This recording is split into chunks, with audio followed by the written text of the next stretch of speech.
Hai semuanya, welcome back to my channel. Perkenalkan, aku Diana Nurul Aini, biasa dipanggil Diana. Aku bersekolah di SMK Negeri 9 Semarang. Jurusan yang aku ambil yaitu MPLB atau biasa dikenal dengan Manajemen Perkantoran dan Layanan Bisnis. Aku dari kelas 11 MPLB 2. Pada konten kali ini, aku akan mereview analisis data yang part kedua. Semoga kalian menikmati video yang aku buat ini ya. Selamat menonton! Jadi teman-teman, mengapa analisis data ini bisa dikatakan part kedua? Karena ini mengenai penilaian PJBL 1 yang dilakukan di sekolah saya, yaitu SMK Negeri 9 Semarang. Dan penilaian pada part kedua ini akan sedikit berbeda karena ada sesuatu yang sudah ditambahkan atau diubah dari video konten berikut. Nah, siapa yang melihat dan siapa yang mengoreksi dan siapa yang memberi saran, itu semua dari guru pembimbing saya, yaitu mungkin Pak Aryo, Bu Ratna, Bu Sam, dan beberapa guru yang telah melihat video saya. Terutama Bu Ida sekaligus guru atau wali kelas saya, dan beliau sudah memeriksa video tersebut lalu memberikan saran untuk video konten yang kedua atau part kedua ini. Nah, untuk part kedua ini masih sama, yaitu mengenai konten analisis data, dan kita juga menggunakan Google Trends. Jadi seperti itu alasan mengapa saya menamakan part kedua analisis data. Dan pastinya yang dianalisis makanan atau minuman khas daerah, tapi berbeda dari part sebelumnya. Nah, kalau part sebelumnya saya kue putu. Nah, part kedua ini saya akan mengambil apa? Silahkan simak dan tonton video saya atau konten aku sampai habis ya. Jangan lupa simak, komen, like, dan subscribe. Terima kasih.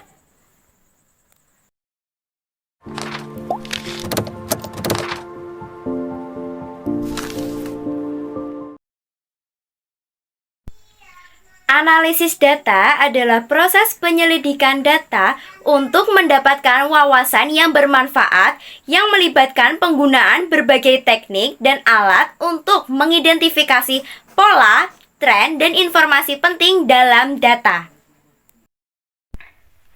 Nah, pada konten video part kedua ini pasti kalian penasaran kan, makanan atau minuman khas daerah yang aku pilih. Nah, untuk penilaian video PJBL ini kita kan membuat dua part atau dua video. Nah, kita harus membuat makanan khas daerah dan minuman khas daerah. Oleh karena itu, video pada part pertama aku memilih makanan daerah. Jadi, pada part kedua ini aku akan memilih minuman khas daerah. Nah, minuman khas daerah yang aku ambil yaitu dawet ireng. Kenapa saya mengambil es dawet ireng? Alasannya karena dulu saya dan keluarga saya saat mengantarkan atau menjemput kakak saya di pondok, saya selalu membeli es dawet ireng. Oh iya, pondok kakak saya juga berada di Purworejo. Seperti asalnya es dawet ireng itu berasal atau minuman yang menjadi minuman ciri khas Purworejo. Nah, setiap saya menjemput atau mengantarkan kakak saya di pondok, pasti saya dan keluarga saya mampir untuk membeli es dawet ireng. Nah, jadi intinya alasan saya mengambil es dawet ireng karena saya sangat suka dengan es dawet ireng. Untuk di Semarang ini, jujur saya belum pernah beli es dawet ireng di kota Semarang ini karena mungkin saya belum tahu di mana penjualnya, dan saya mungkin taunya itu hanya ada di Purworejo.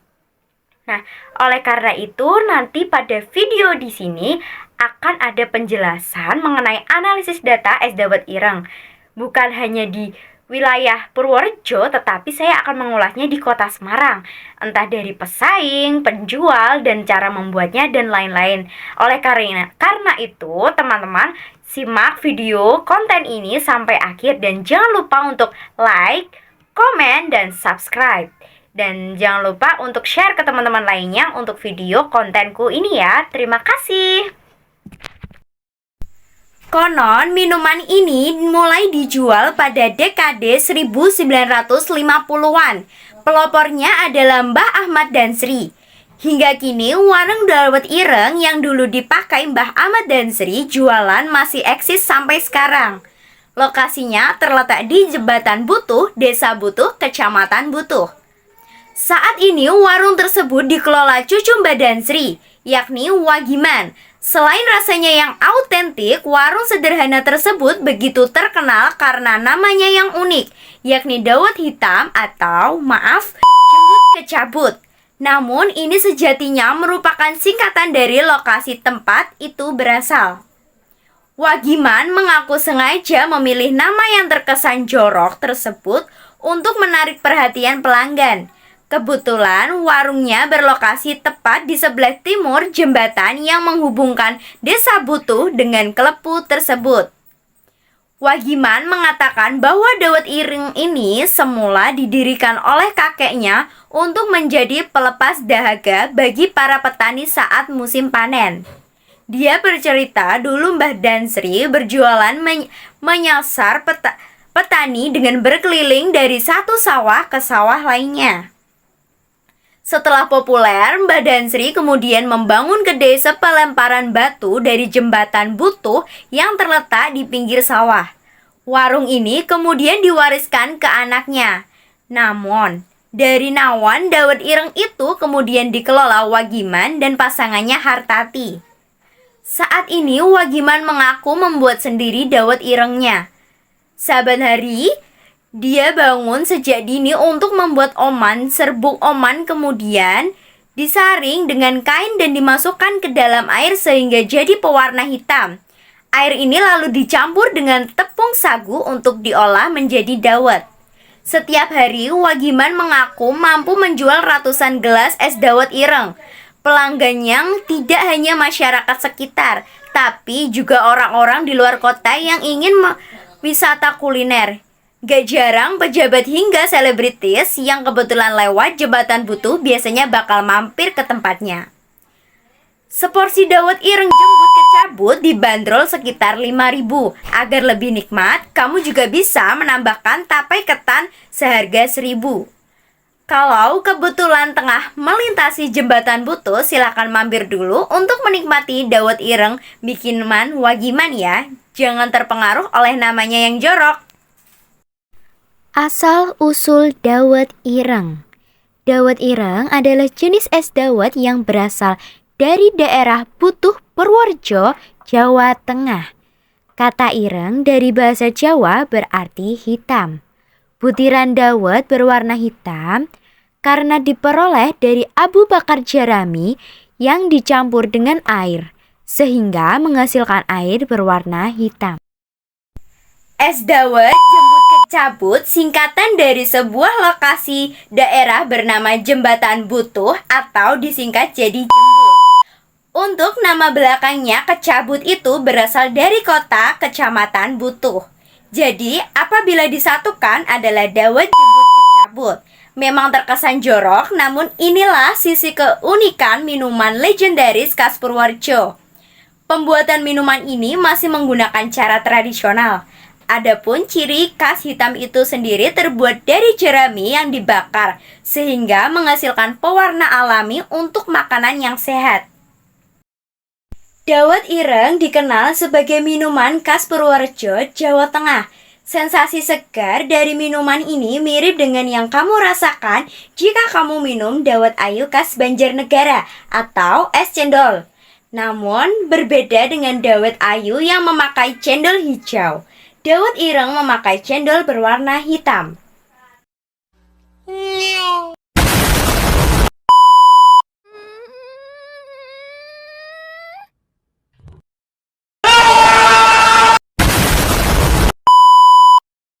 Analisis data part kedua ini masih sama menggunakan Google Trends, dan saya juga mencarinya dari Google karena saya tidak mendownload aplikasinya.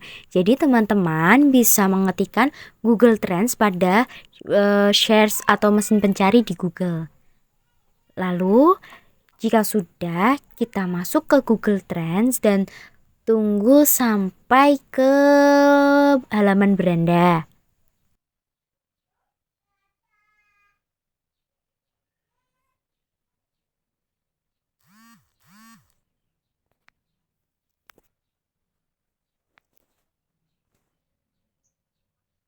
Jika sudah, kita bisa masukkan apa yang ingin kita cari. Jadi masih sama ya. Nah, saya kan menganalisis dawet ireng, maka saya akan membuka atau mencarinya dengan kata kunci dawet ireng. Lalu saya memilih makanan dan bisa ditunggu masih loading. Munculnya kemungkinan masih sama seperti video yang sebelumnya, dan cara membaca datanya juga pun masih sama. Nah, jadi seperti ini, ada minat seiring waktu dengan berbagai data yang naik turun atau itulah namanya apa. Terus di situ mohon maaf kalau videonya kepanjangan karena ini tidak bisa dipotong, jadi saya teruskan. Nah, nih bisa dilihat dari 12 November 2023 pukul 00:52. Nah, 12 November selanjutnya masih ada lagi sampai pukul 3, dan itu naik turun ya dari 67, 70, 3 menjadi 3. Itu minat seiring waktu dari pencarian di Google.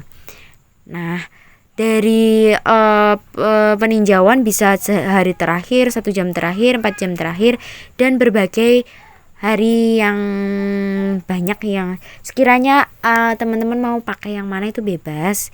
Nah, di sini coba aku ganti menjadi 7 hari terakhir. Otomatis datanya akan berubah atau taraf datanya itu akan berubah menjadi seperti ini. Dari 9 November 2023 ada peminat dawet ireng ternyata tidak ada, atau yang mencari itu tidak ada. Dan pada tanggal selanjutnya juga tidak ada, ini juga tidak ada. Nah, 9 November 2023 peminatnya itu ada 100, atau yang mencari di Google sebanyak 100 pencarian yang mencari dawet ireng. Nah, pada tanggal 9 November 2023 pukul 9 terdapat 4 yang mencari dawet ireng di Google. Nah, menurut subwilayah rata-rata di Jawa Tengah ya. Ada lagi itu di situ, cuman lebih banyaknya lebih sering di Jawa Tengah. Topik terkait ada tradisi dawet jembut kecabut, itu maksudnya dawet ireng maaf, dan bahan bakunya yang banyak terkait dicari oleh publik di di publik ini yang mencari itu. Nah, yang terkait juga resep dawet ireng atau dawet ireng Purworejo itu semakin meningkat. Nah, untuk jelajahi, ada kolom jelajahi juga, itu kita bisa membandingkan dari dawet ireng dengan yang mana. Nah, jadi tampilannya kurang lebih seperti itu. Bisa kita cari di melalui Google Trends atau melalui web Google ya. Tidak harus download aplikasi. Nah, di sini ada kolom bandingkan. Jadi kita bisa membandingkan dawet ireng dengan apa. Nah, kebetulan saya kan video yang pertama itu kue putu, maka dari itu saya akan membandingkan dawet ireng dengan kue putu. Lalu bagaimana hasilnya? Kita bisa dilihat dari minat seiring waktunya. Yang biru tadi dawet ireng dan yang merah itu kue putu. Ya, benar kan? Nah, ini hasil minat seiring waktu perbandingan dawet ireng dengan kue putu. Rata-rata yang mencari lebih banyak itu ternyata kue putu daripada dawet ireng. Dawet ireng terdapat 4 dan sisanya itu ternyata ada di kue putu. Nah, nih dawet ireng sebanyak 6, kue putu 67 pada tanggal 10 November 2023. Dan selanjutnya juga sama, kue putu lebih unggul, bahkan dawet ireng hanya 0 atau tidak ada. Dan selanjutnya juga kue putu lebih banyak. Nah, kita scroll ke bawah itu juga ada perbandingan perincian berdasarkan subwilayah. Nah, ternyata rata-rata di seluruh Indonesia yang banyak dicari itu adalah kue putu daripada dawet ireng. Kelihatan kan itu tandanya merah semua, sedangkan biru itu tidak ada. Dawet ireng itu ada di pojok kiri ya. Nah nih, yang dawet ireng hanya rata-rata di Jawa Tengah.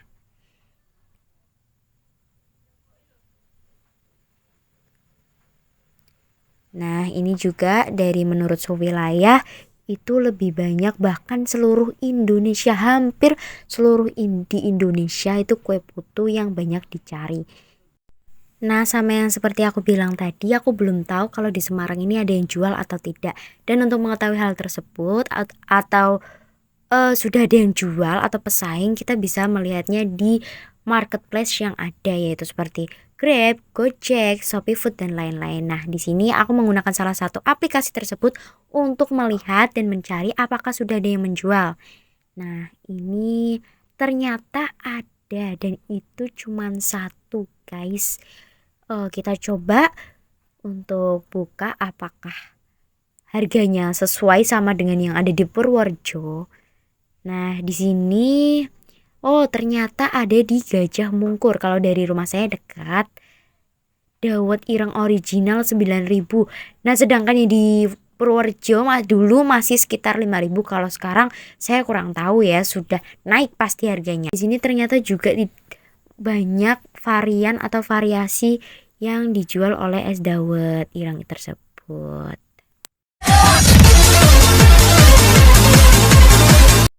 Kesimpulan, data adalah aset berharga yang mampu mengubah cara kita berpikir, berbisnis, dan hidup. Dalam bisnis, data memungkinkan kita untuk mengenali peluang, meminimalkan resiko, dan memberikan pengalaman pelanggan yang lebih baik. Dalam kehidupan sehari-hari kita, data membantu kita membuat keputusan yang lebih terinformasi. Dari pemilihan produk yang sesuai hingga perencanaan perjalanan. Namun dengan kekuatan data juga datang tanggung jawab besar terkait privasi dan etika. Jadi mari kita gunakan data dengan bijaksana, melindungi privasi dan terus memanfaatkannya untuk menciptakan dunia yang lebih baik bagi kita semua.